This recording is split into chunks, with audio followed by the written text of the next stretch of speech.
আজি প্ৰাকৃতিক দুৰ্যোগৰ নেৰানেপেৰা বৰষুণৰ ফলত আমাৰ চতিয়া সমষ্টিৰ গড়মাৰা পঞ্চায়তৰ অন্তৰ্গত উৰিলগা গাঁৱৰ পৰা সংযোগ আমাৰ উত্তৰ অঞ্চল মাইনাশ্ৰীলৈ অহা যোৱা যিটো মেইন ৰোড, এই ৰাস্তাটোৱে আমাৰ বহুতো জৰুৰী।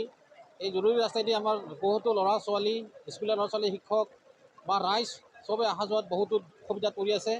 গতিকে মাননীয় চতিয়া সমষ্টিৰ বিধায়ক মহোদয়ক অতি শীঘ্ৰেই আমাৰ এই ৰাজহুৱা যিটো প্ৰাকৃতিক দুৰ্যোগ, সেই দুৰ্যোগৰ পৰা আমাক মুক্তি দিবলৈ তেখেতক অনুৰোধ জনালোঁ। আৰু লগতে যিমান পাৰে তেখেতে অতি শীঘ্ৰেই স্থায়ী সমাধান হোৱাৰ আগতে বা স্থায়ী সমাধান হোৱাৰ আগতে তেওঁলোকে ৰাজহুৱা চলিবলৈ বা আমাৰ ল'ৰা ছোৱালী অহা যোৱা কৰিবলৈ বা শিক্ষক শিক্ষয়িত্ৰীলৈ নিজৰ কাৰ্যকলাপত যাবলৈ ধৰক অস্থায়ীভাৱে হ'লেও যোগাযোগটো কৰিবলৈ বা অহা যোৱা কৰিব পৰাতে ব্যৱস্থা কৰি দিবলৈ তেখেতক টানি অনুৰোধ জনালোঁ। নমস্কাৰ।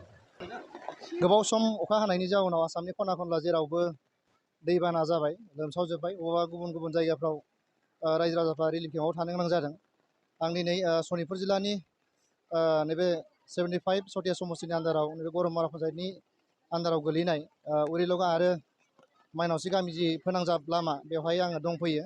दा बेवहाय नुनो मोन्दों दिनै नैबे जि कालभार बियो बायस'नायनि थाखाय फरायसाफ्रा फरायसालियाव थांनो हायाखिसै। फोरोंगिरि बिथांमोनाबो बेवहायनो दिन नेबाय थानो गोनां जाबाय हरखाबै बायनायनि थाखाय। आरो बेजों लोगोसे जोंनि सनितपुर जिल्लायाव गुबुन गुबुन जायगायाव गोबां बान्दोफोर बायदों, लामाफोर बायदों। दासिमहालागै रिलिफआव थानांगौ गैयाब्लाबो गोबां लामा सामा बायनायनि थाखाय रायजो राजाफ्रा गोबां खस्थ' मोन्दों। आरो गुबैयै नैबे माइनावस्रि आरो उरिलगा जि कानेक्सन लामा, दा बेयो कालभारा बायनायनि थाखाय फ्राय 50,000सो सुबुंफ्रा दिनै खहा बेहाय भुगिनांगौ जादों। दा मैखोमै बुंनो थाङोब्ला दा साहा आबादारिफ्रा फ्राय 600सो साहा आबादारिफोर बिथांमोना गुबैयै नैबे लामाजोंनो लांलाय लाबोलाय खालामोमोन। दा साहा आबाद होननानै बुङोब्ला सानफ्रामबो साहा आबादखौ खानानै फेक्टरियाव लांनांगौ जायो। दा बिथांमोनाबो दिनै भुगिनो गोनां जादों। दा बेनिखायनो आं सरकारखौ खावलायदों थाबैनो जाहाथे नैबे जि कालभार बेखौ बानायना होनांगौ। आरो बेवहाय मोनसे गोरोन्थि जादों, बेयो मोनसे दैमा बायदि बेवहाय कालभारसो बसायना होदों, बोसोरै बायबाय थायो बियो। दा बेनिखायनो बेवहाय जुगामि मोनसे दलं बानायना होनांगौ। दा बेनिखायनो आङो मानगोनां पद्मा हाजरिका MLA बिथांखौ थाबैनो मोनसे जुगामि दलं बानायनो थाखाय खावलायनाय जाबाय। गोजोन्थों। जोङो बुंनो थाङोब्ला बेखिनि ओनसोलाव जिहेथु उरिलगा एमइ आरो हाइ स्कुल दङ, लोगोसे जोंहा बे उरिलगावनो जोंहा सरकारि प्राइमारि LP स्कुल दङ। बेबादि हिसाबै जोंनि बेखिनि ओनसोलाव जिहेथु फरायसा फरायसुलिफ्रा नैबे लामायानो जाहैबाय चटिया नं 75 समष्टिनि गेजेराव थानाय हिसाबै बे लामायानो गिबि।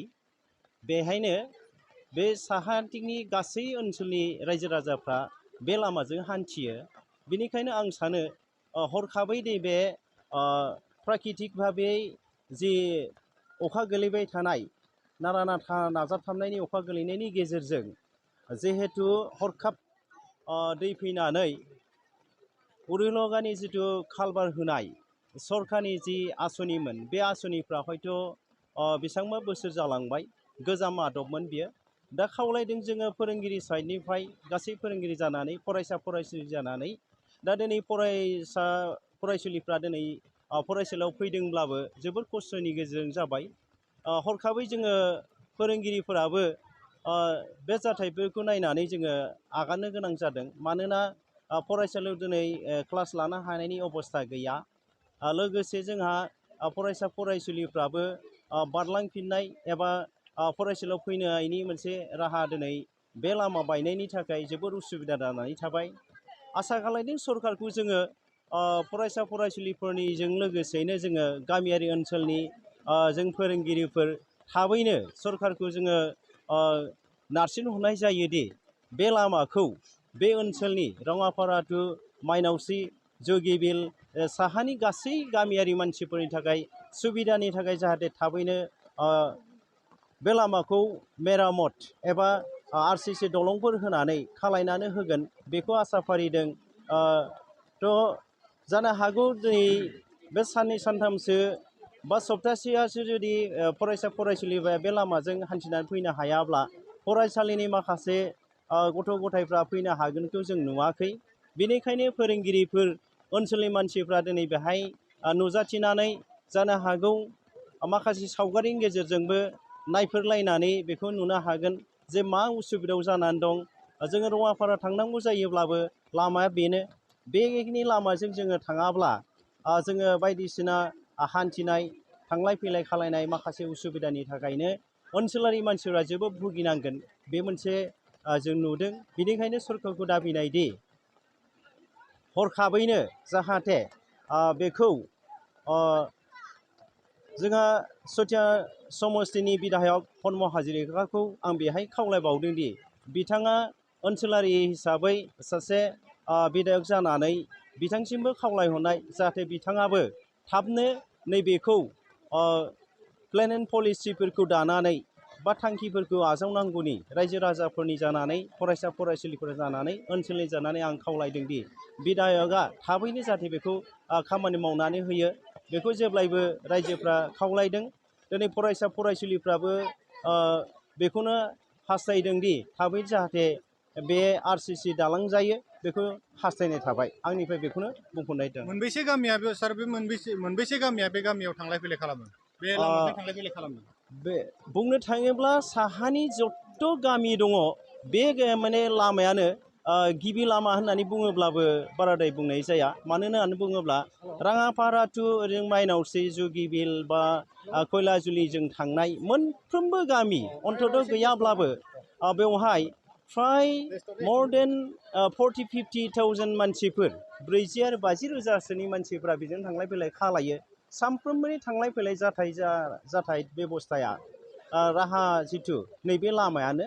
बेनिखायनो ओनसोलारि जानानै जों दिनै फोरमायनाया बेनोदि जे एफा गामियारि मानसिफ्रा थांलाय फैलाय खालायनांगौ नैबे लामाया बायफ्लंनायनि थाखायनो दिनै थांलाय फैलाय राहा बेबस्था उसुबिदा जानानै थादों।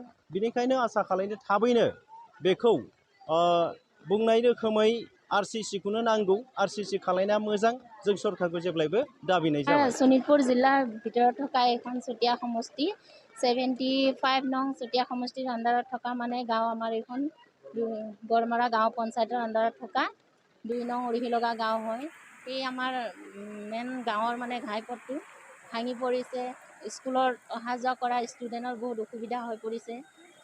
তাৰ লগতে আমাৰ স্কুলত আহি থকা শিক্ষকসকলৰো আহিবলৈ অসুবিধা হৈছে।